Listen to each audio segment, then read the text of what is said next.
सबको जय मसीह की का धन्यवाद ने मौका दिया है। फिर से वचन सीख रहे थे आत्मिक जीवन में रोकने वाली कोई सवाल है आपका? कहाँ पे रोक दिया था हमने? पढ़ लीजिए 2 कुरिन्थी 6:10। सो करने वालों के समान है परंतु सर्वदा आनंद करते हैं, कंगालों के समान है परंतु बहुतों को धनवान बना देते हैं। ऐसे हैं जैसे हमारे पास कुछ नहीं तो भी सब कुछ रखते हैं। प्रार्थना। धन्यवाद स्वर्गीय पिता वचन के लिए। पिता 11वें सेशन में आप लेकर आए हमें समझने के लिए। भाग में आप मदद करें प्रभु। पवित्र आत्मा आत्मिक जीवन में रोकने वाली वस्तुएं हमें कैसे हमारा जीवन आत्मिक रुक जाता है प्रभु, हम आपसे बढ़ नहीं पाते। इन बातों को समझने के लिए पवित्र आत्मा आप हमें एक की मदद करो। आपके पवित्र हाथों में समय में प्रार्थना यीशु मसीह में सकता हूं जी। लिखा है सो करने वालों के समान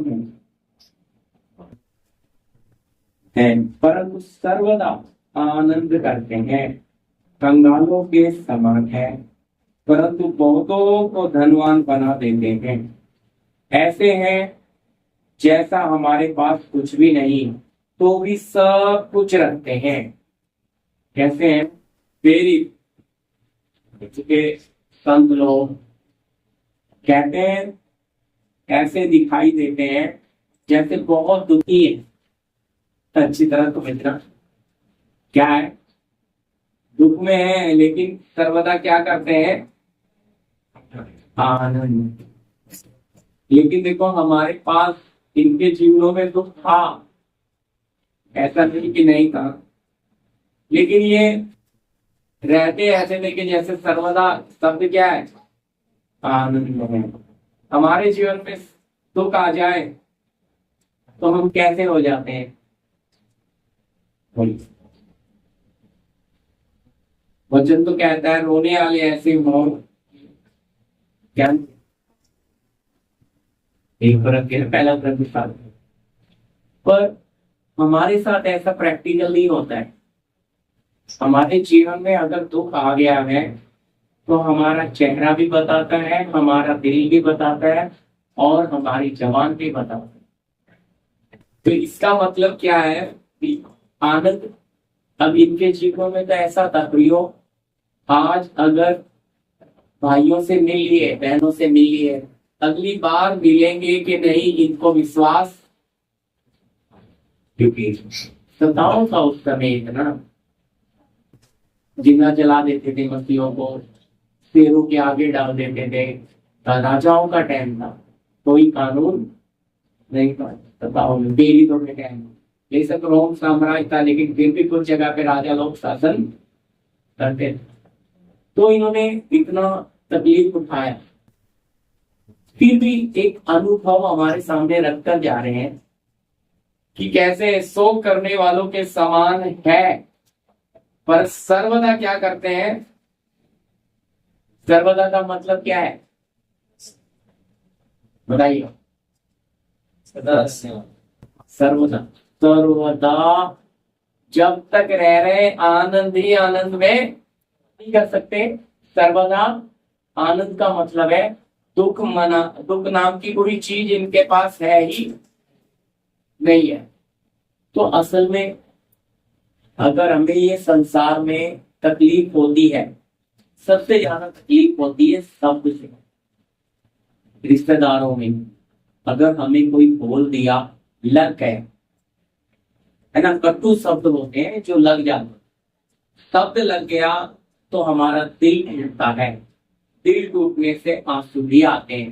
प्रिय आदमी के पास बैठता है, मैंने इसके लिए क्या नहीं किया, ये किया वो किया, अपना दिल हल्का कर, क्योंकि दुख लग गया ना, देख इसने मेरे साथ ऐसा व्यवहार।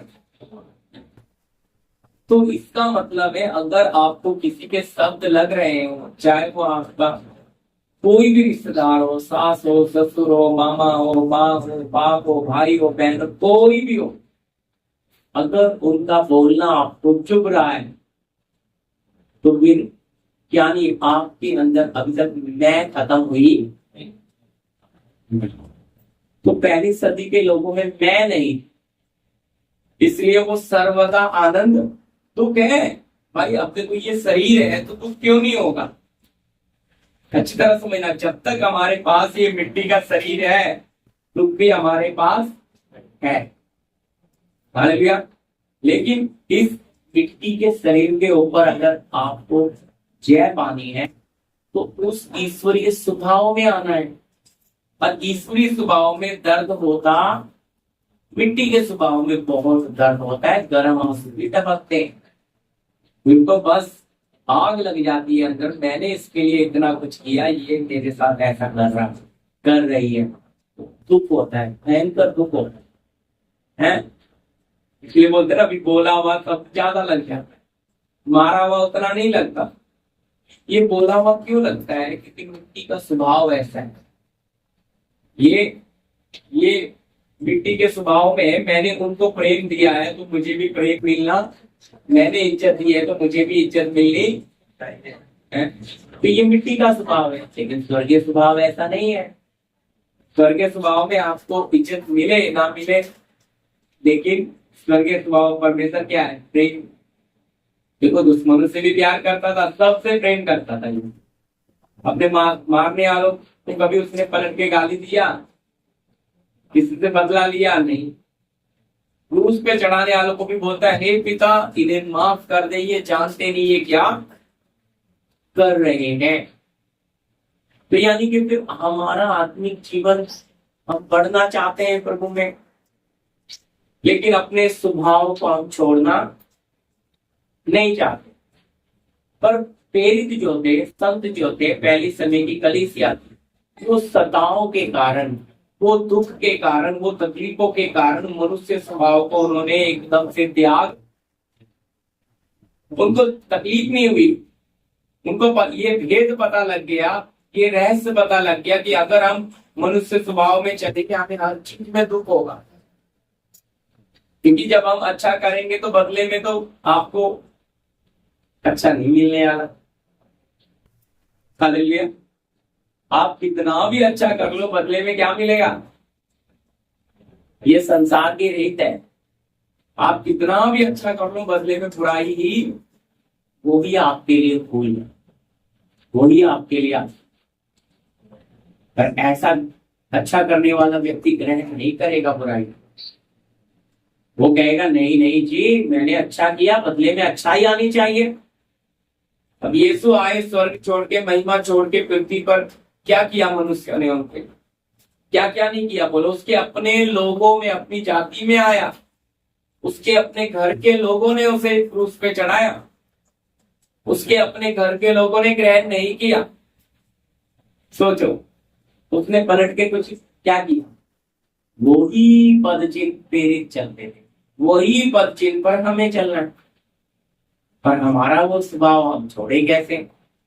इसीलिए तो प्रभु ने सकरा मार्ग रखा है कि भाई सकरे मार्ग में ही एक ऐसा रास्ता है जिसमें आपको ये आपकी आदत को आप छोड़ सकते हो। मैं कहता हूं जयवंत जीवन जीने वाला व्यक्ति वही है जो इस बात पर जय पा गया कि उसको कोई दुनिया की चीज अब लगती बुरा नहीं लगता, किसी का बोला कड़वा नहीं लगता, कोई चीज उसके ऊपर फर्क नहीं लगता। अभी समझिए, इधर एक डीजे चल रहा है हिंदी भजनों का, और आप इधर बैठे हैं कुर्सी पर, तो वो गाने आपके ऊपर असर डालेंगे? क्योंकि आप बचपन से सुने, आप तो छोड़ दिए। बोलिए, आपका प्राण भी गूंजे, हो सकता है आपका पैर ऐसे ऐसे ही, हो सकता है आपका हाथ भी हिलने लग जाए। क्यों ऐसा होता है? क्योंकि अंदर वो चीज हमारे पे क्या डाल रहा है? प्रभाव। पर अगर अंदर पूरा यीशु आया है ना, कोई प्रभाव, ना आपका पैर हिलेगा, ना आपके प्राण में बजेगा। फर्क समझना। इसका क्या, इसका मतलब बुराई आपके ऊपर अपना प्रभाव बना नहीं पाती। बहुत छोटी चीज है ये, ध्यान नहीं देते लोग। लेकिन भाई इससे आप अपने आप को चेक कर सकते हो कि मैं प्रभु में कितनी बड़ी हूं, ये कितना बड़ा हूं। अगर अभी भी गाना सुन के, गाने की आवाज सुन के मेरे मन में बजने लग जाता है, तो भाई अभी भी वो प्रभाव मुझ पे डाल रहा है। अभी तक प्रभु मुझ में बढ़ा, मैं प्रभु में मजबूत हुआ नहीं हूं। क्योंकि वो संसार जिसे मैं छोड़ आया हूं, छोड़ आई हूं भाई, वो अब भी मेरे ऊपर प्रभाव बनाता है। इसी तरह अगर कोई आपकी बदनामी करे पीछे से, और जब सामने से आप उसे मिल जाए, तो आप उसका मुंह देखना पसंद नहीं करें। आपके अंदर एक भावना आएगी, ध्यान से सुनना। कौन सी भावना? बुरी भावना। ये गंदा इंसान, ये मेरे बारे में, मेरे बच्चों के बारे में, मेरे पति के बारे में ऐसी ऐसी बातें करता है। तुरंत उसकी सुनी, दूसरे से सुनी हुई सारी बात आपके मन में पहुंचेगी। और उसको देखने के लिए आप क्या करोगे? बात करना दूर की बात, देखना भी पसंद। सच है कि नहीं बोलिए? करेंगे बुरे व्यक्ति से। इसका मतलब अभी तक आपका पूरा छुटकारा हुआ? समझ आ गई ना मेरी बात? हुआ नहीं है। ये जीवन में आपको वो हालात इसलिए ऐसे बन रहे हैं, आप अपने आप को चेक करो। भाई आपके जीवन में वचन गया भी है या नहीं? अगर गया है तो वचन अपना प्रभाव रखेगा। वचन आपको मजबूर करेगा उससे बात करने के लिए, उससे प्रेम करने के लिए, उसे माफ करने के लिए वचन करेगा। पर अगर ये रुकावट आ रही है तो समझ जाओ भाई आपके जीवन में अभी ये समस्या पड़ी है। अब आप इसे जय पाओ। अब आप उपवास रखो, आप प्रार्थना करो कि प्रभु जी मुझे इस हालात में इस बात के ऊपर जय दे दो। क्योंकि आप बताओ ना, अच्छे लोगों से ही अगर आप प्यार रखोगे, यीशु मसीह कहते हैं अगर आप अपने प्रेम रखने वालों से ही प्रेम रखते हो तो कौन सा बड़ा काम करते हो? अन्य जाति भी तो यही करती है। ऐसा ही है ना यीशु की शिक्षा।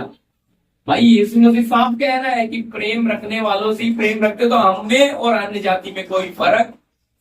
तो प्यार किससे रखना है बोलो? जो आपसे प्यार नहीं करता, जो आपको बुरा भला सब कुछ कहता है। यही तो कठिन है। इधर मनुष्य स्वभाव जाएगा, कहेगा ना ना ना ना, बाकी सब बोल, बस इससे इसका तो मैं शक्ल नहीं देखना चाहती, तुम बात करने को हो। बाकी सब बोल दो, मैं कर लूंगी कर लूंगा, लेकिन ये मेरे से होगा नहीं, ये नहीं। क्योंकि उसका एक एक शब्द चाकू की तरह चुभता है अंदर, बोलेगा इसकी एक एक बात है। इसीलिए तो चेहरा देखते अंदर आग लग जाती। ऊपर से हम हंसते, लेकिन हमारा अंदर हमें पता। इसका मतलब क्या नहीं है? अभी तक आप आत्मिक जीवन में भाई ये चीज ने आपको रोक रखा। कैसे बढ़ोगे आप? फिर आप इस मुंह से कैसे प्रार्थना करोगे? आपका मन कैसे, तब कैसे शुद्ध होगा? इस मन में, दिल में प्रभु कैसे आएगा? क्योंकि इस हालात ने क्या किया है? आपके मन को पूरा मलिन किया हुआ है। और आप सोचते हैं हालेलुया, प्रभु तो जानता है, आंसू भी गिरा देंगे, प्रार्थना भी कर लेंगे, लेकिन ना तो हमारी प्रार्थना का जवाब आएगा और ना हमारी प्रार्थना सुनी जाए। क्योंकि प्रभु को तो पता है पहले क्या करना है, अपने भीतर वाले को प्रभु को दान करना है, तभी तो बाहर वाला शुद्ध होगा। आप तो अंदर रख के बैठे, हम सोचते हैं नहीं नहीं प्रभु जी क्या कर दो। आप हमारी प्रार्थना सुनो। तो है ना फिर वो मनुष्य स्वभाव। प्रभु चाहता है कि हम इस स्वभाव को छोड़ें, इसीलिए तो हम नई सृष्टि में आए। इसीलिए तो लिखा है भाई पुरानी बात बीत गई, शरीर की बातें बीत गई, अब हमारे लिए सब नया, यानी कि सब आत्मिक हो गया। अब हम एक दूसरे को देखते समय एक ही रिश्ता है, भाई बहन, सबका एक ही बाप है, स्वर्गीय पिता है। बोलिए कलीसिया का सिर यीशु। अब नजरिया बदल गया है, अब वो बात नहीं है जो पहले थी, है? पहले हमारे बहुत सारे भेदभाव, पहले ऊंच नीच, पहले बड़ा छोटा था, जातिवाद था, सब था। लेकिन अब मसीह में जो है वो नई, पुरानी बातें लिख कर दिया है जी, बीत गई, अब सब नया हो गया। लेकिन नहीं, नया हमने होने नहीं दिया जनाब। हम नया होने, हम पुराना छोड़ेंगे, ये है हमारे जीवन में रोकने वाली बात। हम कितने भी साल हो जाए प्रभु में चलें, लेकिन अगर हम अपने स्वभाव के लिए प्रभु के चरणों में आंसू नहीं गिराते कि प्रभु मुझे वो मन दे कि मैं अपने सताने वाले के लिए प्यार आ जाए मेरे अंदर से, मेरे सताने वाले के लिए मैं आंसू से प्रार्थना कर सकूं, मेरे साथ मेरा बुरा करने वालों से मैं बेपनाह प्यार कर सकूं। प्रभु जो आज्ञा तूने दी, तूने सिखाया, मैं भी ऐसा कर सकूं, ऐसा कर सकेंगे? ये आपको जीना पड़ेगा, समझे? ये बड़ी आज आत्मिक जीवन में लोग देखो, ये एक एक स्टेप होता है चढ़ने का। आप सोचेंगे मैं जैम मार के ऊपर चला जाऊं, 4 स्टेप नहीं है शॉर्टकट, और तुम्हें आपको कर्म से ही जाना पड़ेगा। तो यही कारण है कि प्रभु जब हम इस तरह नहीं होते तो हमारे जीवन में चारों तरफ से समस्या ले आता है, काम की, परिवार की, समाज की, चारों तरफ से पिसाई शुरू कर देना। उसे पता है ये टूटा है, लेकिन ये हीट है, इसको पीसना पड़े, इसको पीसेगा तो फिर सांचे में डाल के रूप बना सके। इसलिए जब हम चारों तरफ से पूरे टूट जाते हैं, सालों खराब हो जाते हैं, फिर बदल, फिर दुश्मन से भी प्यार आ जाता, फिर सताने वाले पे भी दया आ जाती है, क्योंकि सालों लग गए ना, अनुभव, बाल पक गए, अब पता लग गया है नहीं क्या करना, क्या लेके जाएंगे। क्योंकि जलन अंदर रखेंगे, नफरत अंदर रखेंगे, प्रभु के राज्य में नहीं पहुंचेंगे। तो इससे अच्छा जो बात मेरे प्रभु को पसंद नहीं है, मैं इस मंदिर में रहने नहीं दूंगा, रहने नहीं दूंगा।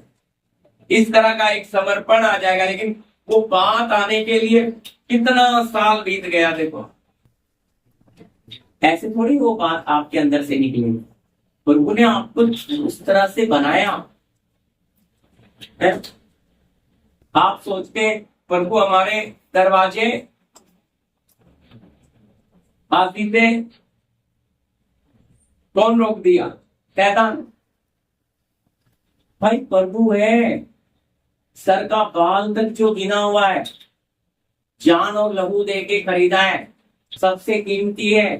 शैतान को अनुमति देने वाला बाप है। बाप भी बोला है कि सब कुछ क्या कर दे, रोक दे, ताकि ये चारों तरफ से पिस जाए और मेरे पास आ जाए। किसी भी हालत में इसका स्वभाव, आप सोचेंगे यार मेरे से पीछे आया हुआ व्यक्ति 4 बिजनेस खोल के इतना आगे चला गया, मैं वही ना, मैं आगे ना, मैं वही फंसा पड़ा। प्रभु क्यों? मैं पढ़ाता ना आपको, हे परमेश्वर तूने हमें जाल में फंसाया। भाई उसका फंसाया हुआ है, आके जब तक खोल के निकालेगा, जब निकालेगा, जब तक नहीं, जब तक क्या ना हो जाए स्वभाव बदल। तो परिस्थिति लाया प्रभु, क्योंकि अगर चारों तरफ से सुख ही सुख आ जाते, आप तो रीढ़ होके फूल इतने पत्थर हो जाते, फिर आपको बदलना असंभव हो। प्रभु ने आपको तोड़ा, प्रभु ने, शैतान ने नहीं, आपके बनाने वाले ने। भाई आपसे प्यार करता है, उसने आपको इतना घुमाया, इतना घुमाया कि आप क्या हो गया, हर चीज से मन भर गया, समय भी निकल गया। तब आपको लग रहा है नहीं, मैं अपनी आप मन मर्जी नहीं चलना। तो अब आपकी मर्जी में चल, आपको जैसा ठीक लगता है चलो।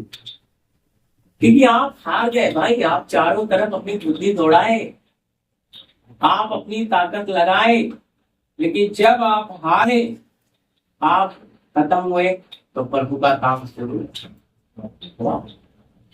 अब्राहम अपनी ताकत लगाया,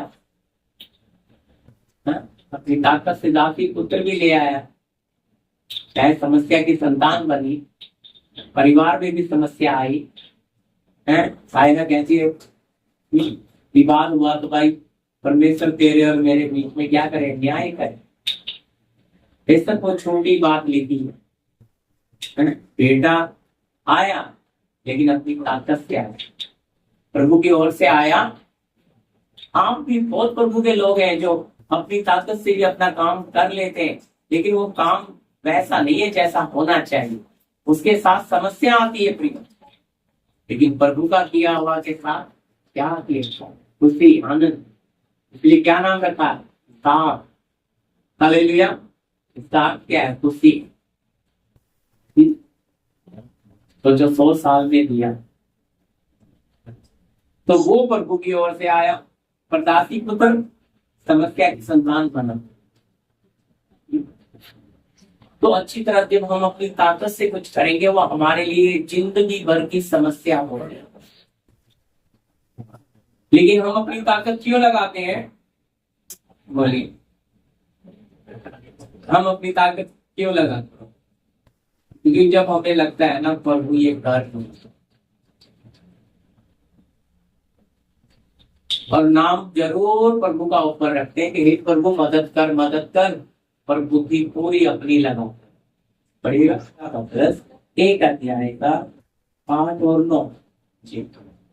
उससे तुम बिन देखे प्रेम रखते और अब तो उस पर बिन देखे भी विश्वास कर, ऐसे आनंदित और मगन होते हुए जो वर्णन से बाहर, हाँ जी, महिमा से भरा हुआ, हाँ जी, और अपने विश्वास का प्रतिफल अर्थात आत्माओं का उत्थान प्राप्त करते हुए।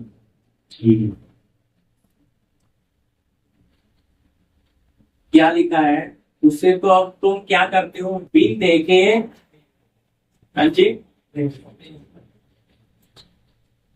देख के करते हैं या बिन देखे, देखा है प्रभु को, लेकिन क्या करते हैं, प्यार करते हैं, हाँ?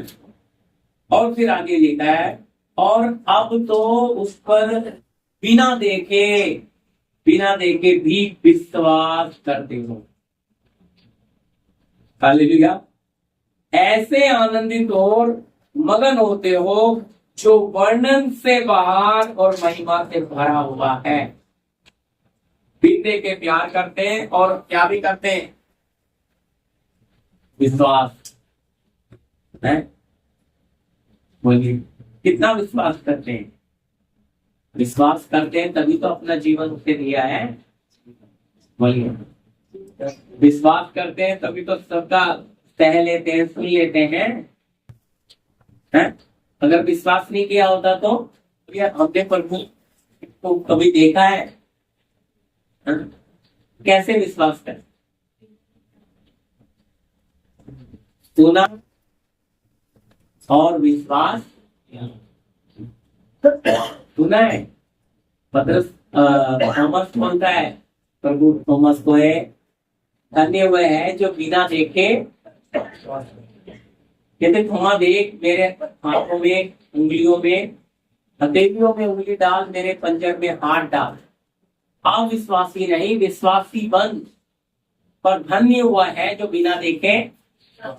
वही चीज कलीसिया को दिखता है। कहता है बिन देखे प्रेम कर रहे हो, और इतना प्रेम कर रहे हो कि इस प्रेम के लिए अपना सब कुछ दे दिया। देखो, प्यार के कारण ना इंसान अपना जीवन प्रभु को देता है। प्यार किया तभी तो अपना जीवन है। प्रभु ने हमसे प्यार किया तभी अपना जीवन दिया, और हम भी प्यार करते हैं तभी तो उसके लिए सब कुछ सह लेते हैं। पर फिर कहता है विश्वास, बिना देखे क्या भी कर लिया, विश्वास। देखो, अभी समझो हम किसी से पैसे का लेन देन करते हैं, कुछ 5 लोग होते हैं जो आके हमारे हाथ में पैसे दिया, हमें गिनना नहीं पड़ता, बहुत कम होते हैं ऐसे। अभी तो वो भी विश्वास खत्म होता जा रहा है। भाई भाई पे विश्वास नहीं रह पा रहा, चेक करना पड़ता है। 2 नोट कम निकल के तो 1000 रुपये गले में पड़ जाएंगे। नहीं, सच्चाई है भाई। तो इसलिए अभी क्या करते हैं, इनके लोग उनको विश्वास दिल दे। बहुत पहली सदी की कलीसिया में ये विश्वास था, क्योंकि वो अपनी चीज को अपना नहीं समझते थे, वो सांझे में चलते। सब एक मन की कलीसिया थी। लेकिन क्या हो गया, अब जब लोगों के मन मलिन हो गए और उन्होंने अपनी आदतों को नहीं छोड़ा, और फिर भी बहुत सारे सेवकों ने उनको विश्वासी मानकर प्रभु की मेज में शामिल कर लिया, तो प्रभु समझ गया ये ठीक है, और उनको उनके मन हटीले मन पे छोड़ा। इसके लिए उनमें एक भटका देने वाली शक्ति को भेज दिया कि वो अब सच्चाई तो मानेंगे नहीं, लेकिन झूठ में चलते रहेंगे। क्या हो, प्रभु का नाम तो ले रहे हैं, लेकिन वो स्वर्ग जाने वाले लोग नहीं है। क्यों नहीं है? क्योंकि उन्होंने अपने दिल को क्या नहीं किया, साफ।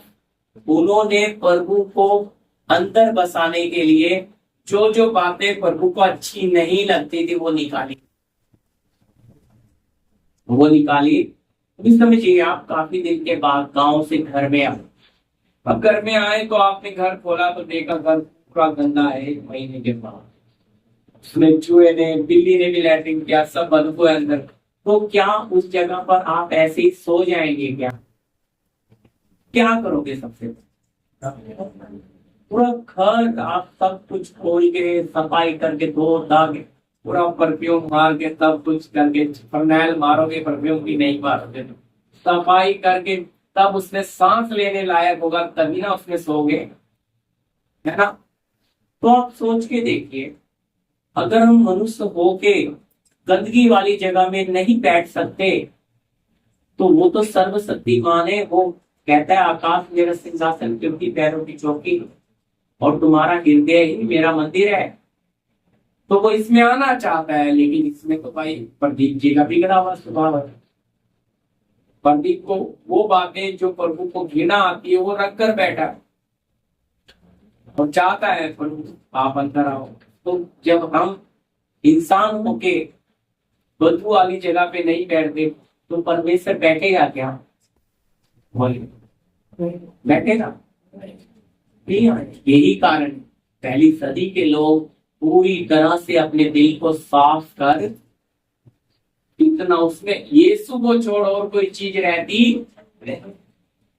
आज तो कहते नहीं नहीं नहीं, प्रभु आपने तो दिया है बच्चा, आपने तो दी है पत्नी, आपने तो दी है माँ, आपने तो दिया है दरबार, आप ही ने जाति दी है, इनको छोड़ू कैसे? प्रभु आपने दिया है तो निकालू कैसे? फिर तो इससे अच्छा होता हमें देता ही नहीं। अगर निकालना ही था तो देता ही नहीं। सोच कर देख, मूसा को परमेश्वर ने ही 40 साल मिस्र में रखकर पूरा ज्ञान सिखाया, और फिर परमेश्वर ही ने मूसा को मिद्यान में रखकर 40 साल खाली किया। सोच कर देखिए, हे प्रभु, अगर तुझे खाली करना ही था तो भरा क्यों? तो सवाल कर सकते हो आप लोग। वो मिस्र का ज्ञान भरना भी एक योजना था कि क्या इसमें आनंद लेगा, लेकिन हम इब्रानी में पढ़ते, उसने फैरो की बेटी का पुत्र कहलाने से इनकार किया, और मसीह के प्रभु के लोगों के साथ दोस्तों को माना अधिक उत्तम। उसने उस सिंहासन को लात खुद मारी, ये मन ना प्रभु लौट रहा था उसने। अब मन अगर लात मारी तो अब तेरे अंदर जो मिस्र भरा ना, ये खाली कर। खाली करने में 40 साल ही लगा पूरा, भरने में 40, खाली में 40। सोच कर तब प्रभु ने उसे अपने बलवंत हाथ में लेकर फैरो का परमेश्वर बना के भेजा। हमें भी तो परमेश्वर बनाना चाहता है। परमेश्वर के पुत्र, परमेश्वर की बेटियां क्या बनेगी? परमेश्वर ही बनेगा। लेकिन ऐसी बन जाएगी कि खाली करने वाली बात बहुत लोगों को समझ, वो कहते हैं हे प्रभु जैसा तूने बनाया हमें ग्रहण करना। क्यों प्रभु लिखता है कि अब भावदावा बलिदान करके अपने शरीरों को जीवित भावदावा बलिदान करके चढ़ाओ? क्यों लिखा है? मतलब मुझे पसंद आने वाला बलिदान करके अपने जीवन को मुझे दो। जो जो बात मुझे पसंद नहीं है उसे पहले निकालो, तभी तो मुझे बलिदान करके दोगे, और तभी तो मैं उसमें उस महिमा के साथ वास करूंगा, और तभी तुम मेरी महिमा देखने। लेकिन हम कहते ना प्रभु ये तो कठिन है, भरा भी तो आपने है तो खाली भी आप ही करो। सोच कर देखिए, अगर प्रभु को मेरे भाई प्रदीप के अंदर से बिगड़ा हुआ स्वभाव निकालना होता तो प्रभु को फिर इतनी बड़ी प्लानिंग करने की क्या जरूरत? पाप से छुटकारा दिलाया तो पापी स्वभाव भी तुरंत साफ कर देता ना, इतना जरूरत ही नहीं था। प्रभु हमारे जीवन से पाप निकाल गया, पाप की कीमत देगा। पापी बिगड़ा स्वभाव अंदर इसीलिए रखा है कि अगर आप मुझे प्यार करते हो, क्या करते हो? बिन देखे प्यार करते हो, तो क्या करो? इस जो बात मुझे पसंद नहीं मिलता। देखो ना, अगर एक मनुष्य इंसान अगर किसी से प्यार करता है और जो बात उसे पसंद नहीं वो हटा देना कि नहीं हमारे प्यार में ये बात आ रही है, जो बात तुम्हें पसंद नहीं है वो मैं करूंगा या करूंगी, क्योंकि जिसके कारण हमारे दिल की शांति अशांति में बदल रही है शरीर में लोग। लेकिन आप तो जीवते प्रभु के साथ, उसके साथ प्रेम में रहना चाहते हो, लेकिन अपने उसको नापसंद वाली बातों को भी साथ में रखना चाहते हो। तो क्या हो सकता है? क्या हम समझौता कर सकते हो? क्या परमेश्वर कर सकता है? ऐसा इंसानों को लगता है कि ये परमेश्वर कभी ना बदलने वाला, ये कभी समझौता करता आपके ऊपर। अगर आप उन बातों को निकाल दोगे तो प्रभु उसमें महिमा के साथ आपने वास करे। पर अगर आप उन बातों को, हाँ, अगर आप निकालने के इच्छुक हैं तो मददगार दिया है आपको पवित्र आत्मा, वो आपकी मदद करेगा। उस पवित्र आत्मा के अंदर आग है और वो आग उस आदत को जलाकर राख कर देगी। समझ रहे? कौन सी बात को? जो मेरे बाप को पसंद नहीं है। हालेलुया। तो जो पवित्र स्वर्गीय आग है वो बुराई को जला देती है, भस्म कर देती है। सतत व्यसन आवेदनों को 7 गुना भट्टे में दरकते में डाल दिया। वचन कहता है कि डालने वाले झुलस के मर गए, लेकिन सतत मेसक आवेदनों के ना तो सर का बाल, ना पांव, ना मोजा तक नहीं जलने का वास। 7 गुना ज्यादा भड़का। सोचिए, डालने वाले ये क्यों नहीं देंगे? इन पर आग का प्रभाव सोचिए ना, कोई कहानी नहीं है, असलियत है। वो हकीकत में डाला गया। सर्वशक्तिमान खुद उनके बीच में होता है। स्वर्ग ने आज्ञा नहीं दिया तो आग हमें छू कर देख नहीं सकती। भूखे शेर के पिंजरों में किसको डाला? दानियल। भूखे थे, ये तो सोचते चलो खा नहीं सकते, नोच कर तो देख ले मांस कैसा है। प्रभु ने उनके जबड़े ऐसे बंद कर दिए। कुछ हाथ पूरी रात, सुबह भोर में डरी हुई वाणी के साथ राजा आके कह रहा है, दानियल दानियल है प्रभु के दास, क्या तू है? हाँ राजा, देख मैं जीव, क्योंकि मैं उसकी दृष्टि में भी निर्दोष हूं। तो वचन कहता है उसको तुरंत निकाला, उसकी चुगली करने वालों को दरवाजे तक भी नहीं पहुंचे। देवरी होती ना, ऐसा डाला, शेर तुरंत झपट कर। इतने भूखे शेर थे वो। समझ आ रही है बात? कैसा ऐसा हो सकता है? क्या हुआ है भाई? प्रभु के लिए, हमारे लिए जो बातें असंभव है उसके लिए कोई बात असंभव नहीं। हमारे लिए बहुत बातें ऐसी हैं जो नहीं हो सकती, लेकिन उसके लिए ऐसा है, अगर हमसे नहीं हो सकती, हम ऐसा मत सोचे कि उससे भी नहीं हो सकती। हाँ प्रभु, मैं नहीं चल सकती, मैं नहीं चल सकता, ये रास्ता बहुत कठिन है प्रभु, लेकिन आपकी मर्जी है तो आप ले चलो। तो उसकी आत्मा के द्वारा, उसकी सामर्थ्य के द्वारा सब कुछ संभव। यही तो है, मनुष्य स्वभाव थोड़ी जाएगा सकरे मार्ग में, मनुष्य स्वभाव, पापी स्वभाव थोड़ी जाएगा सकरे मार्ग में। वो तो सुख ढूंढेगा, फायदा ढूंढेगा, लेकिन स्वर्गीय स्वभाव कहेगा, उसे पता है जीवन इधर ही छुपा है। समझ आ रही है बात?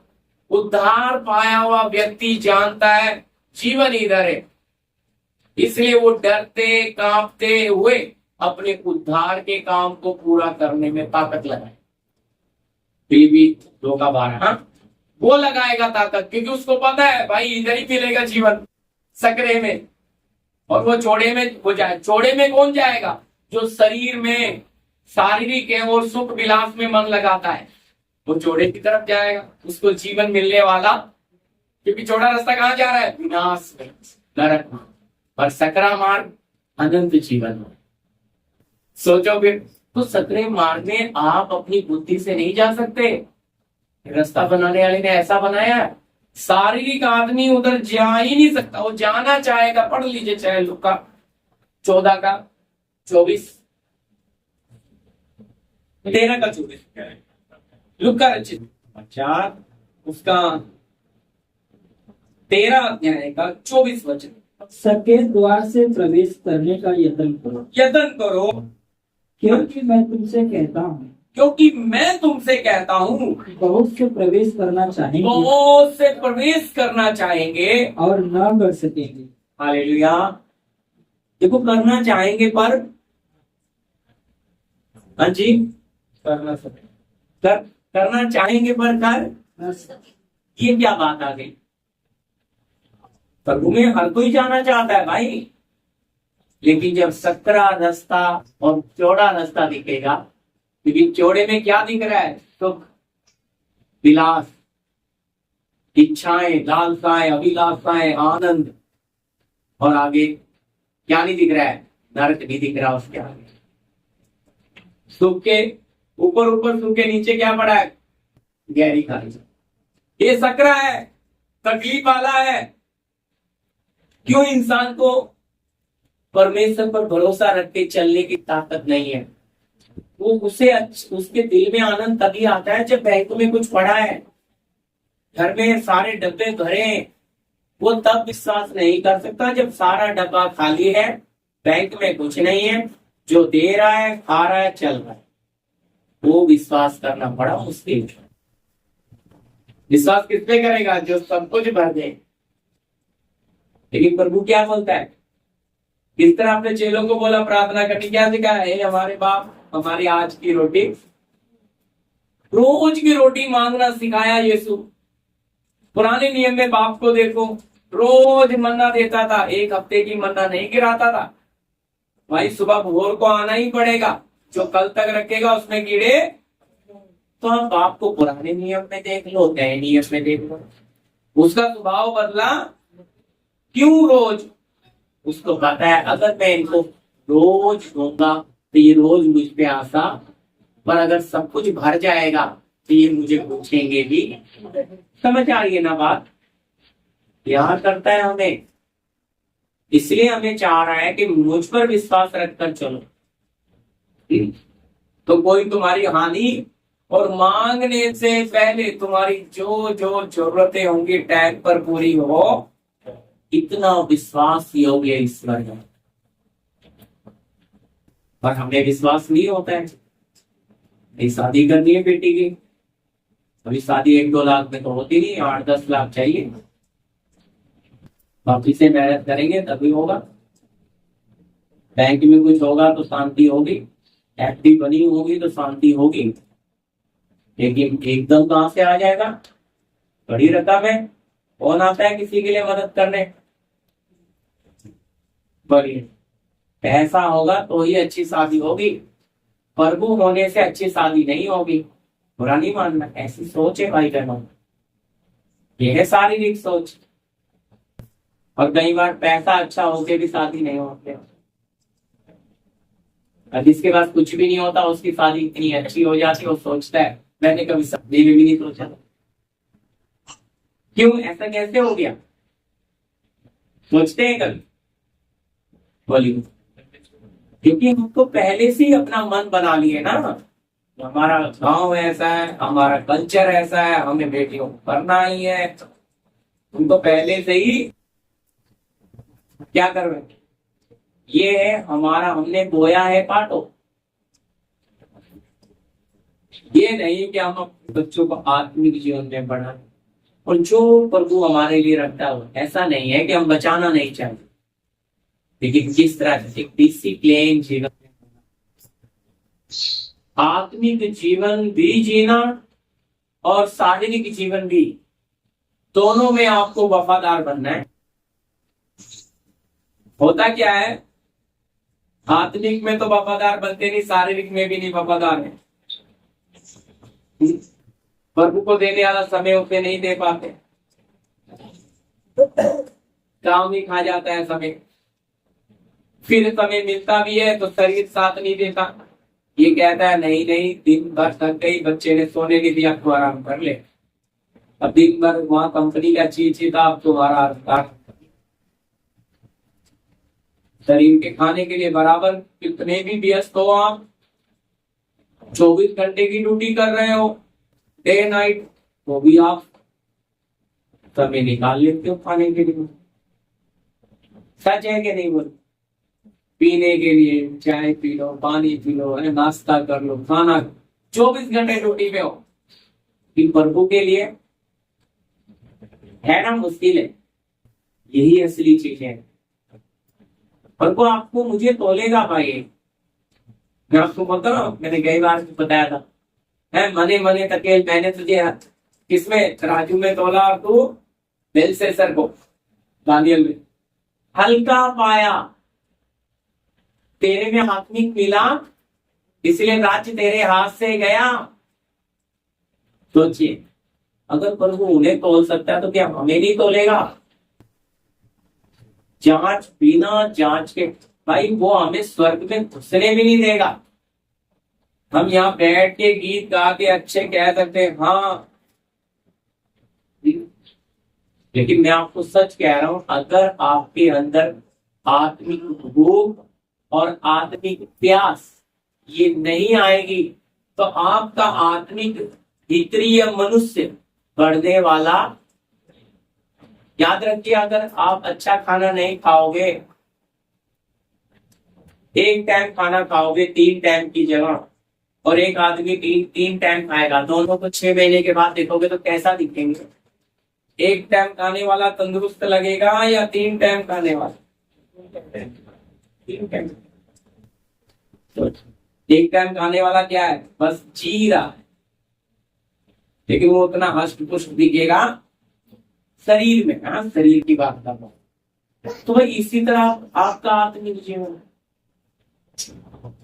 आप अपने आत्मिक जीवन को कितना भूख आपके अंदर, आज जैसे शरीर में अगर कहते जी भूख मर गई, अब खाना जा नहीं रहा, शरीर में ताकत नहीं है, तो कोई कहता भूख की दवाई खाओ, कोई कैल्शियम खाता है, कुछ खाता है, भूख लगनी चाहिए, भूख लगेगी तभी तो शरीर में ताकत। फिर डॉक्टर दवाई देता है तो भूख लगनी शुरू होती है, फिर 2 की जगह 4-5 रोटी खानी शुरू करते हैं, फिर एकदम शरीर में ताकत आनी। पर अगर भूख पूरी मर जाए तो व्यक्ति का चेहरा भी सूख जाता है। इसी तरह अगर आपको आत्मिक भूख नहीं है, आत्मिक प्यास नहीं है, मुश्किल है प्रभु के साथ आपका रिश्ता बनना। क्योंकि आप तो किधर खड़े, मरने की कगार पर खड़े, आत्मिक मौत है। पर इसी तरह हमारी भूख और प्यास बढ़ते बढ़ते बढ़ते बढ़ते ही जानी, ये कम नहीं होनी चाहिए। ये तो कुछ तृप्त, मनुष्य इस पृथ्वी पर तो कभी तृप्त तो हो नहीं सकता। हम मुक्ति की ओर जा रहे हैं, समझे? हम प्रभु को जितना पाए उतना कम है। जितना जाने उतना कम है। याद रखिए, मैं वापिस बोलता हूं, जितना पा रहे उतना कम। ये है असली बात। क्योंकि हम जितना जानना था उतना तो हम सारी जिंदगी लगा देंगे, हम जान नहीं पाते हैं। फिर हम कैसे कह देंगे हम प्रभु को जानते हैं? आसान नहीं है प्रभु के साथ आपका मेल होना है। तो उसके लिए आपके अंदर एक भूख और प्यास आनी है। तो भूख और प्यास क्या लेकर आएगी? बोलिए। अब जब प्यास लगी है, तो पानी पी लोगे। पानी पीने के बाद आपको कैसा महसूस होता है? प्यास मर गई, अच्छा लगता है ना? इसी तरह प्रभु की संगति में जब आके व्यक्ति बैठ जाता है, सबसे पहली बात तो वो यहाँ बैठते ही उसकी आंखें भीगती हैं। पहला चिन्ह वो नम्र होता है, वो आत्मा में प्रभु तेरी वाणी, तेरी आवाज सुनना चाहता हूँ। वो जो आराधना करता है, वो आराधना में अपनी सारी कमजोरियां डालता है अच्छी तरह से। और आराधना में वो क्या हो जाता है, पूरा अपना दिल साफ कर लेता है, यानी कि जमीन को तैयार करता है ताकि पिता का वचन उसके दिल में मिले। अभी आपके घर में समझो आपने खाना खाए हुए बर्तन पड़े मोरी में, आप आए आपको खाना खाए, तो क्या उसी बर्तन को उठा के खाना डाल के खाओगे? क्या करोगे? सबसे पहले साफ करोगे ना प्रियो। इसी तरह आराधना में हम अपने आप को शुद्ध करते हैं। आराधना में हम अपने आप को तैयार करते हैं कि पिता हमसे बात करेगा। तो आराधना यानी कि हमारे शब्द बहुत महत्व रखते हैं।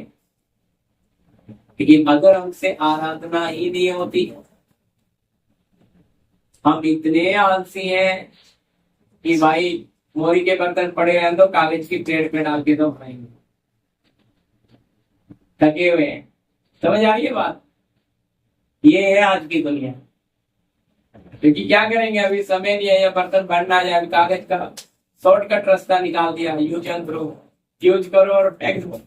सच है कि नहीं? बोलिए है क्यों भाई? इसमें मेहनत नहीं है ना। आज इंसान इतना आलसी हो गया है कि उसे अपने बनाने वाले तो चाहिए।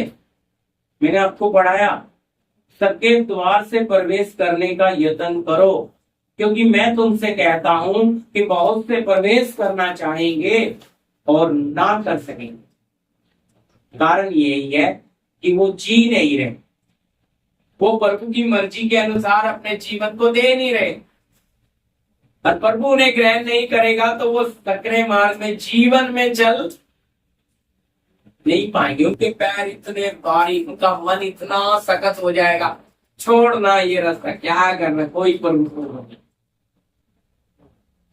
हट जाएंगे। ये ऐसा खुद परमेश्वर करेगा, हम नहीं कर रहे। हालेलुया। प्रभु ही उनका मन क्या कर देगा, क्योंकि जब ये बढ़ नहीं रहे तो जगह क्यों रोक कर रखते हैं, चलो दूसरे को रखेंगे यहाँ, इसको हटाएंगे। तो प्रभु मन पूरा, क्योंकि समय देता है भाई। हालेलुया। देखो 6 महीने मत बोलो, 6 महीने में उसे इतना पता लग जाता है प्रभु में कैसे बैठा जाता है, कैसे उठा जाता है, कैसे प्रार्थना। खरबूजा ना, खरबूजे को देख के रंग बदल लेता है। पर 6 महीने के बाद भी अगर उसमें तब्दीली नहीं आ रही है तो मुश्किल है उसका रंग बदलना। क्योंकि वो क्या नहीं कर रहा है, वो आके बैठ रहा है, उसका आत्मा इधर नहीं, उसका मन हमेशा कहीं और है, शरीर आकर बैठ। अगर वो आत्मा के साथ इधर बैठा होता तो कब बदलना शुरू हो, आग पकड़ लेता आदमी। वो इधर आके शरीर बैठता है और मन कहीं और घूमता रहता है, तो वो बदलेगा कि वो जो तब्दीली नहीं आई है फिर वो बदलने आना नहीं है भाई। इसलिए उनपे फिर उनको उत्साहित करना भाई, क्या हिलाना पड़ता है, किधर गए, इधर ही बैठो, बाहर मत घूमने जाओ, समझ रहे। फिर ऐसा करना पड़ता है, फिर और 6 महीना, फिर 1 साल हो गया। अब 1 साल हो गया, वो फिर उसको चलना बहुत मुश्किल, क्योंकि वो बस ऊपर के मन से क्या करना है, प्रभु करना चाहता है, लेकिन उसमें जीना नहीं चाहता। ऐसे लोग दूसरों के लिए भी ठोकर हो जाएंगे, क्योंकि उनके जीवन में कोई शक्ति का काम नहीं होता, तो दूसरे को भी वो क्या करता है, अरे इधर कुछ नहीं है, मैं 1 साल से आके बैठ गई, कुछ नहीं प्रभु करूंगा। फिर आप क्यों पता नहीं, बस ऐसी आती है, ऐसे ही आता हूं, लेकिन स्वाद तो लिया नहीं। ऐसे लोग दूसरों के लिए भी ठोकर, क्योंकि खुद तो बढ़ते नहीं है, फिर दूसरे को भी बढ़ते, ऐसों को फिर दूसरी आत्मा पकड़ लेती है। और वही कारण है कलीसियाओं में गड़बड़ी, फुटबंदी, टूट, ये सब पैदा होती है। पर हम एक को देखना है, आराधना करता है कि नहीं। एक आत्मा का मतलब है, सब मैं बार बार बोलता हूं कि एक ताली बज रही है, सब बजता। हालेलुया, ये बात होता है एक आत्मा। तो अगर एक आत्मा नहीं होगा तो फिर कैसा मन जिसका कर रहा है वैसा ही, फिर आत्मा थोड़ी चला रहा है, जो प्राण चला रहा है, बुद्धि चला रही है। और जो प्राण और बुद्धि चला रही है, उधर प्रभु का आत्मा किधर है? बोलिए, कैसे उसको पाप के विषय में कायल करेगी, कैसे उसे अपनी गलती के लिए रुलाएगी? तो आत्मा ही तो कर सकता है। कैसे प्रायश्चित करेगा वो, कैसे शुद्ध होएगा वो? क्योंकि बुद्धि थोड़ी शुद्ध कर सकती है, प्राण थोड़ी शुद्ध कर सकता है, शुद्ध तो आत्मा करेगी। है ना, हम गीत गाते हैं, क्या तुम शुद्ध हुए हो, आत्मा शुद्ध करता हर लहू, है ना, गाते हैं ना गीत 93 नंबर, क्या तुम शुद्ध हुए, क्या तुम शुद्ध हुए। तो आत्मा तो शुद्ध करने को तैयार है, लेकिन वो आत्मा में होना भी तभी तो हमें जवाब मिलेगा, फिर महिमा आत्मा को जाएगी। लेकिन हम तो सोचते भाई पास्टर रखे हाथ, पास्टर करे हमारे लिए प्रार्थना, और हमें ऐसा लगे कि हाँ देखो पास्टर ने किया है, और पास्टर भी करता है। ऐसा नहीं है कि नहीं करता, लेकिन वो भी पवित्र आत्मा के द्वारा। लेकिन आप तो आत्मा से डायरेक्ट पाओ ना, वो बड़ी चीज, डायरेक्ट पिता से पालो।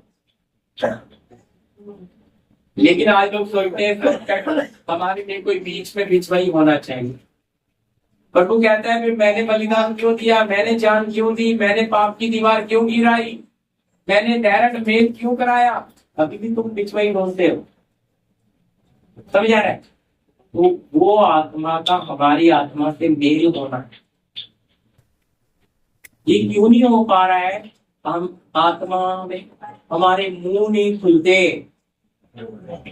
देखो मैं फिर से बोलता हूँ, अनपढ़ होने का कोई महत्व नहीं है, अनपढ़ आदमी को 500 रुपया देके बेचो बाजार में, कैसा खरीदी करेगा वो? पढ़ा लिखा पहले बढ़िया खरीदी करके आएगा, एक एक पैसे का हिसाब है। संसार में तुम चला दो तो प्रभु में तुम अनपढ़ नहीं होता है, समझ रहे? क्यों प्रभु ने अनपढ़ों को ही चुना, पर अपनी आत्मा देके हमें बुद्धिमान बना दिया, समझे? अब हम क्या नहीं है, मूर्ख नहीं है, मूर्ख थे, अब नहीं बोल सकते हैं प्रभु मैं मूर्ख हूँ, अब नहीं मैं बोल सकता मैं पापी हूँ, मैं पापी था। हे प्रभु तूने मुझे धर्मी बनाया, हे प्रभु तूने मुझे योग्य बनाया। अब ये प्रार्थना है। पर अभी भी अगर मैं समझता हूँ मैं पापी हूँ, तो अब तक मैं पाप से निकला, बहुत खतरनाक है, याद रखिए। हालेलुया। तो भाई आप क्यों नहीं शुद्ध हुए? आत्मा तो शुद्ध करने के लिए तैयार था, है? तो याद रखना, पवित्र आत्मा हमेशा तत्पर है, तैयार है, हमें हमारे लिए तो तैयार है वो, है? और आया भी इसीलिए कि हमें क्या करे, स्वर्गीय स्वभाव में लेकिन हम उसका इस्तेमाल कितना कर रहे हैं? हम उस योग्य बनेंगे तभी तो इस्तेमाल करेगा। योग का भी समझिए, मिट्टी खेत में पड़ी है, खुदाई करके पानी डाल के गारा बना दिया, उसको भट्टे में डालेंगे क्या? क्यों नहीं डालोगे? सांचे में डाल के, सांचे में आएगी तभी ना भट्टे में जाएगी। गारे को उठा के भट्टे में डालेंगे? यही कंडीशन। आत्मा तो तैयार है, भट्टा तो तैयार है, लेकिन जो मिट्टी है ना वो सांचे में नहीं, वचन के सांचे में नहीं आई। जब वचन के सांचे में आएगी तभी तो भट्टे में जाएगी, और तब उसके रूप आएगा। नहीं समझ, लोगों को प्रभु का काम करने का तरीका समझ में आता, वो तो सोचते हैं बस मिट्टी है तो, लेकिन भाई मिट्टी को योगी भी तो बनना है। तो सांचे में डलकर ढलना ही तो बड़ा मुश्किल है, कर्म में नहीं आ, समझे? प्रभु के डिसिप्लिन में, आत्मिक डिसिप्लिन में, और जब तक आप सांचे में नहीं, जब तक वो भट्टे में भी डालेगा, और जब तक भट्टे में जाओगे नहीं तब तक रूप बदलेगा भी, स्वभाव बदलेगा भी नहीं। स्वभाव बदलने के लिए तो भट्टे में डालेगा। यही कारण है कि हम आत्मिक जीवन में ना हमसे आत्मिक आराधना होती है, ना आत्मिक प्रार्थना करते हैं, लेकिन हमें शब्द मिलते। याद रखो, हमें शब्द स्वर्ग देना है।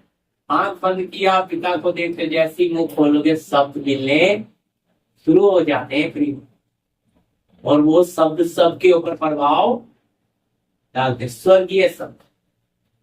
ये प्रभु देता है हमें, इसलिए हम अंश अंश करके बदलते हैं। फिर हमारी, तो इसलिए वचन का प्रकाश पाने वाले व्यक्ति की प्रार्थना। अभी हमें वचन का प्रकाश मिल गया और हमारा जीवन में डिसिप्लिन नहीं है, तो क्या प्रभु हमें भट्टे में डालकर हमारा रूप बदलेगा? पहले बिल्कुल सांचे को तैयार करेगा ना, सांचे में हमें, वो सांचे में बहुत लोग फिट नहीं बैठते, तो उसके लिए प्रभु बहुत मेहनत करता है। ऐसे नहीं सबको आपका बपतिस्मा मिले। हालेलुया। पानी का तो आसानी से मिल जाता है, लेकिन आग का जल्दी मिलता, आपका मिलना है। इसलिए यमुना बपतिस्मा दाता बोला, मैं तो पानी से मन, लेकिन मेरे पीछे जो आ रहा है वो आग वर्ण पवित्र आत्मा से बपतिस्मा। वो आग हमें बदलती है, वो आग हमें स्वर्गीय स्वभाव में लेकर जाए। वो आग ही असल में हमारा मिट्टी के स्वभाव को जलाए, लेकिन उसके लिए सांचे में आना जरूरी है। मैं बार बार सांचा बोल रहा हूँ, वचन में लिखा है वचन के सांचे में आप डाले गए, तो भाई उसमें आप कर्म में नहीं आ रहे, लेकिन प्यास नहीं है। इसके कारण क्या है? पीछे का प्यास नहीं है, भूख नहीं है। अभी ना भूख के भी खाना खा सकते हैं ना, किसी को खुश करने के लिए खाते हैं कि नहीं? बोलिए, खाना पड़ता है भाई। हम भी 2 बजे खाना घर से खा गया, लेकिन वो 4 बजे 5 बजे फिर खा लिया, भूख नहीं थी, लेकिन किसी को खुश करने के लिए। समझ रहे ना? खाते हैं कि नहीं खाते ना? सवाल खाते हैं भाई। वो कहते रहे नहीं, कोई भूख नहीं, एक तो खा लेना। अरे एक नहीं खा रहा तो टेस्ट तो करके देख कैसा बना है, फिर हम 2 दिवाले खा लेते हैं कि नहीं? को बस यही कंडीशन है। बिना भूख के भी लोग पानी भी खा रहे हैं, बिना भूख के पानी भी, मतलब प्रभु के बगैर भी उनकी गाड़ी चल सकती है।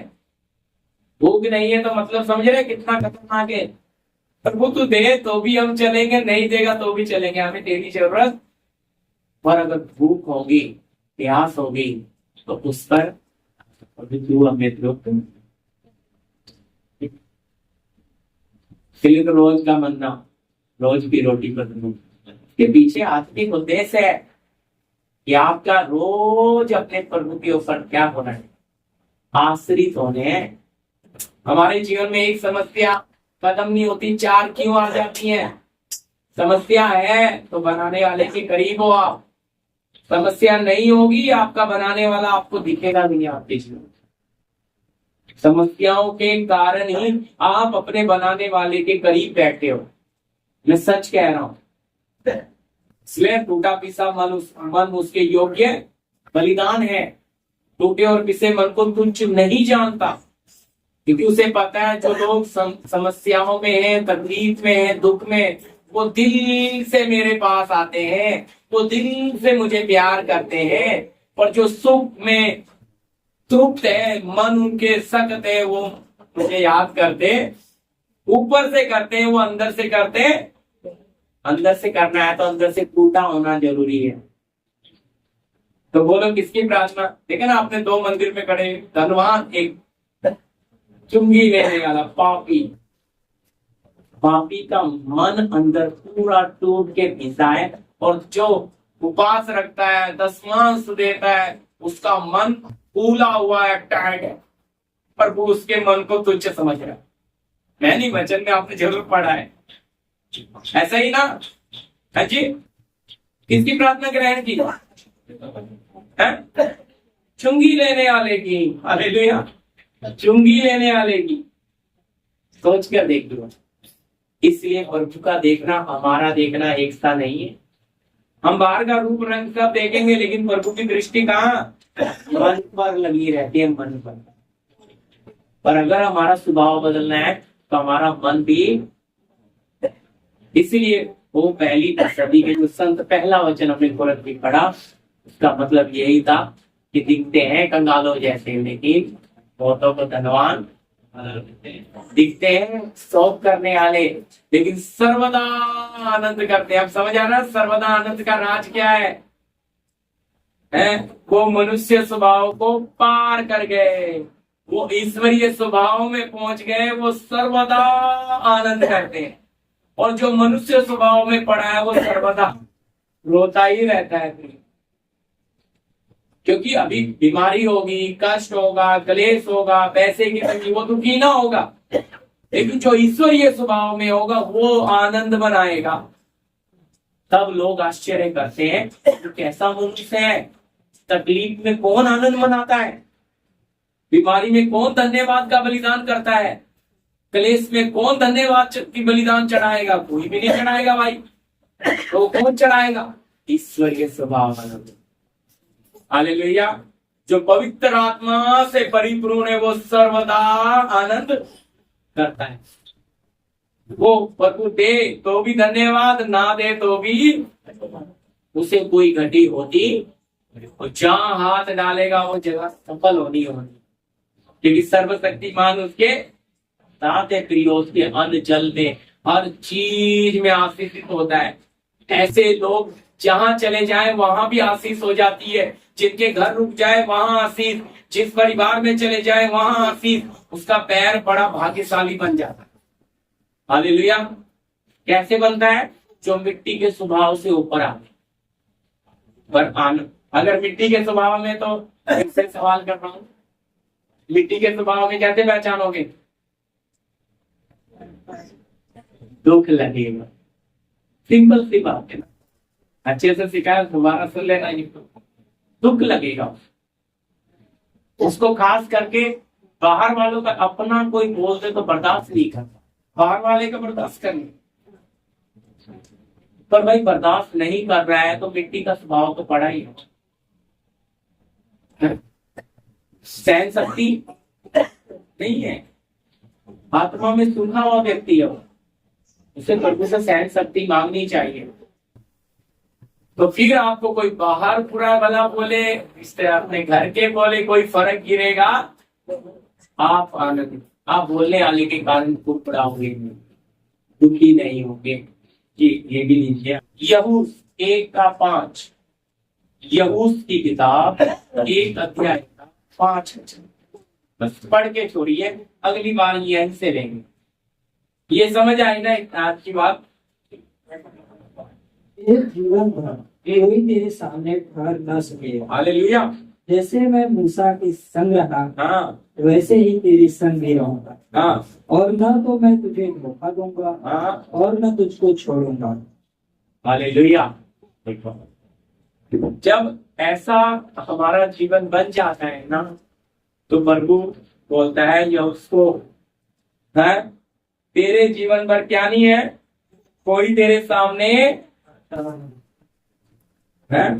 और फिर अब बता रहे जैसे मैं मूसा के साथ था वैसे ही तेरे भी साथ, वैसे ही तेरे भी संग ना। और ना तो मैं तुझे धोखा दूंगा और ना तुझे कभी, तो जब आप वफादारी दिखा दोगे तो फिर मैं आगे अगले हफ्ते दिखाऊंगा कैसे प्रभु हमारे साथ अपनी वफादारी। अब ये व्यक्ति यहूस है छोटा सा, ये 17 साल क्या किया है, मूसा के हाथ धोने वाला था ये। 17 साल मूसा के 2 बेटे भी, प्रभु ने बेटों को सेवा नहीं दिया। मूसा को क्या बोला, या उसके ऊपर हाथ रख, मैंने उसे योग्य जाना। 17 साल उसकी वफादारी देखा, तब स्वर्ग ने किसको दे दिया सेवा। बड़ा भेद है। और वो हैरान हो रहा है, प्रभु साके तो 2 बेटे, वो अगले उत्तराधिकारी बनना चाहिए। ही नहीं, प्रभु के राज्य में कोई रिश्ता चलता, आत्मिक रिश्ता बड़ा रिश्ता है। हालेलुया। उनके रिश्ते से भी बड़ा रिश्ता कौन सा होता है, आत्मिक। वफादारी देखता है स्वर्ग, फिर कहता है उसके हाथ में। मैं अगले हफ्ते लूंगा कैसे प्रभु उससे प्रॉमिस भी कर रहे हैं। ये समझ आया। रोकने वाली बात हम सिर्फ इतना ही सीख रहे हैं, हम किन किन बातों के कारण आगे नहीं जा पाते। अब देखो इन बातों से आप अगर ध्यान दोगे, दोबारा सुनोगे इस बात को आपके लिए, तो आपको समझ आएगा कि हम अच्छी प्रार्थना क्यों नहीं कर पाते। ये वचन दोबारा सुनोगे आपको पता लगेगा हम अच्छी आराधना क्यों नहीं कर पा रहे।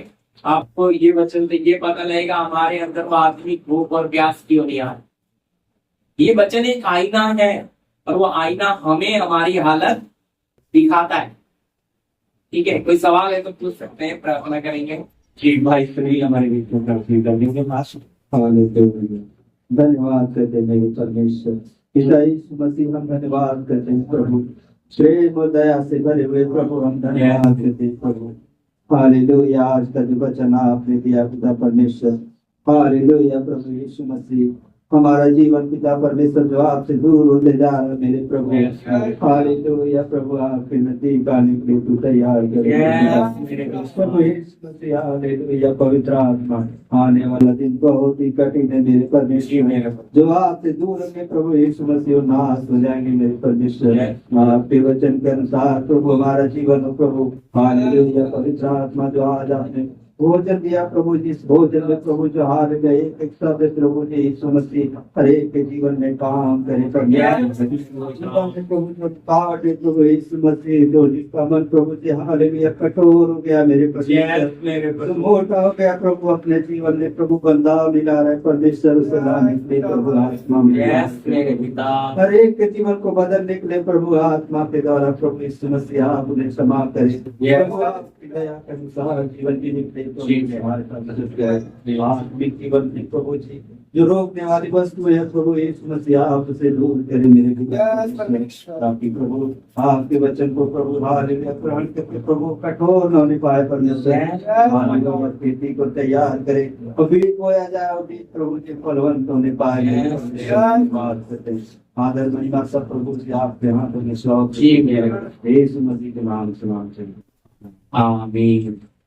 अब पिता का प्रेम, पुत्र का अनुग्रह, पवित्र आत्मा की सहभागिता संगति हमारे साथ तमाम संत लोगों के साथ प्रभु यीशु के दूसरे आमंत्रण होता रहे। आमीन। सब कुछ